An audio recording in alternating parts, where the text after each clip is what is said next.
ay bunga ng sakripisyong hindi namin kaya pagpasan. Ang diploma namin ito ay hindi lang para sa amin. Ito ay bunga na inyong pagod, lungkot, sakripisyo at tahimik na luha.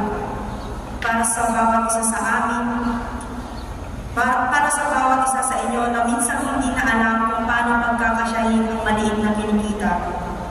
Pero pilit pa rin humingiti sa harap namin para hindi namin maramdaman ang bigat ng buhay.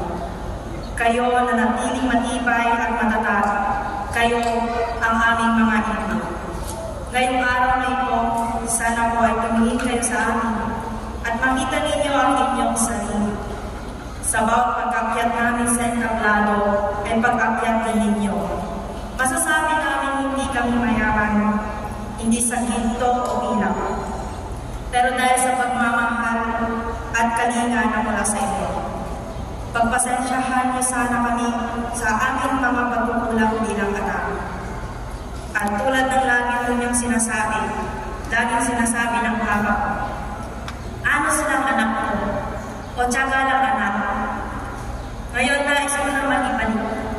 At anusan na kami kumamit, aging gana at dan mapatunayan ninyo.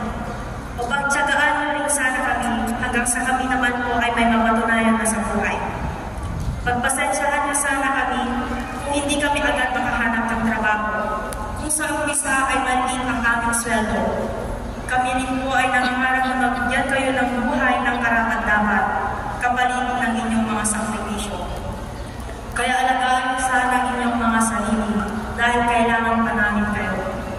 Kailangan pa namin ang kalinga sa mahabang panahon.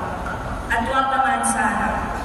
Pero kapag dumating man ang araw na hindi nyo na kami makilala at makalimutan ang aming mga mukha, kahit pangalan na lang sana namin ang inyong maalala.